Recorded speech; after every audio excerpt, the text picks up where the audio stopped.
So next up, we have Steve Wheen, who is the founder of Distillery. He's going to be talking about the fact that brand conversations are never going back to normal and why that is actually a very good thing. So Steve, over to you. Thank you very much, and good morning. So yes, indeed. Hi, I'm Steve. I'm founder of Distillery. We're a content studio, and we're on a mission to help brands stop making so much content. Why? Because brand conversations are never going back to normal. Because shouting the loudest, it no longer works. We've seen how shouting the loudest has recently worked out in the US for this fellow. We're weathering COVID, right? You know, things have changed. Brand conversations are no longer about being the loudest in the room.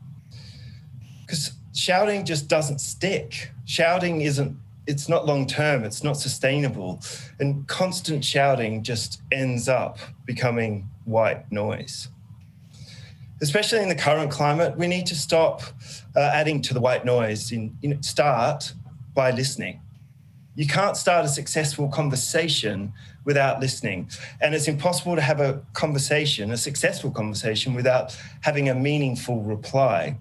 And that's why at Distillery, we're obsessed with going deeper, building longer lasting connections, adding value to relevant conversations that in turn drive to fandom. I wanted to share 3 key takeaways from Distillery's experience creating conversations across our portfolio of tech, fintech, FMCG, and charity brands. First up, purpose and wider impact matters now more than ever. 73% of consumers would swap brands to support one that stands for a cause that they believe in. And that's why at Distillery, we've helped align brands and audiences through telling meaningful stories that have a positive impact for both the brand and for the cause. Secondly, it's not just a case of finding your purpose. It needs to be truly authentic and truly lived. It needs to be woven into the fabric of your brand and your organization. Just slapping a rainbow on your logo is nice during Pride season, but it doesn't resonate enough with the LGBTQ+ audience. As a board member of Advertising, the non-for-profit LGBTQ+ advertising and marketing advocacy group, over and over again, I see brands who slap a rainbow on their logo over Pride season. They have no commitment or alignment with the LGBTQ+ causes, appeals, or support the community. Indeed, without having any internal policies to support LGBTQ+ team members. Please stop creating content by slapping a rainbow on your logo even. Start creating a conversation with the LGBTQ+ audience that resonates and shows commitment to the things that they are passionate about. Spend the whole year showing the world why your brand should be part of that conversation. And thirdly, the deepest connections are forged when they are made personal. 81% of customers expect brands to get to know them and provide them with personalized content. Personalization might be the buzzword for this year and probably next year, but it's for a good reason. Getting cut through with one-to-one conversations at scale is key to continuing conversations with your customers. At Distillery, we can deliver cost-effective, meaningful conversations at scale, creating smarter content that cuts through the white noise that I was talking about. I'm not talking about advertising. I'm talking about creating two-way conversations that create a deeper connection between the brand and the audience. Using our very own personalization technology, we know that personalized videos have much higher completion rates, hugely increased watch time, and many, many more shares on social. So in summary, audiences are actively seeking and increasingly expecting brands to have a purpose and a positive impact. It needs to be authentic and it needs to be lived. The deepest connections are forged when they are made personal. So increasingly audiences want and respond to personalized, engaging, smart content.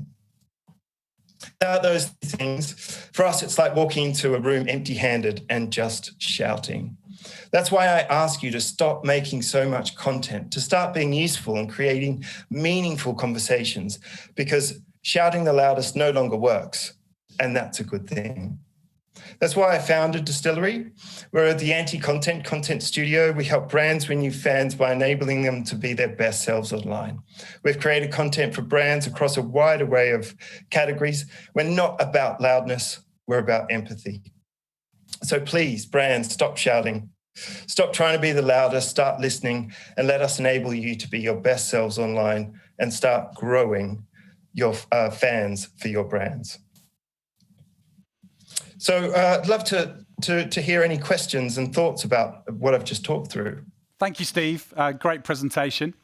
So there's still a bit of kind of disagreement in the industry around whether hyper-personalization is a good thing or it's overly creepy. I mean, with third-party cookies and lots of data going away, won't it be slightly more difficult to personalize it like it was maybe last year? Like, what do you say to the naysayers that say, I want lots of people to experience something together and then they go to social media, versus those that say, make it as personal on a one-to-one basis as much as possible?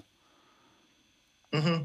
Yeah, definitely. I think there is, we talk a lot about the creepiness factor and the, brands sort of following you around, getting to know you. And I think that's all about, permission-based, where are you getting the data from? And also what value are you adding to the consumer?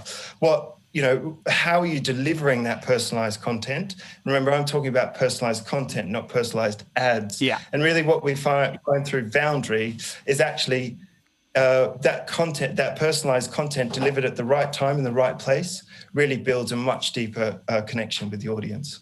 Great. I think you make a very good point. So look, Steve, unfortunately, we've got to move on, but appreciate you joining us this morning.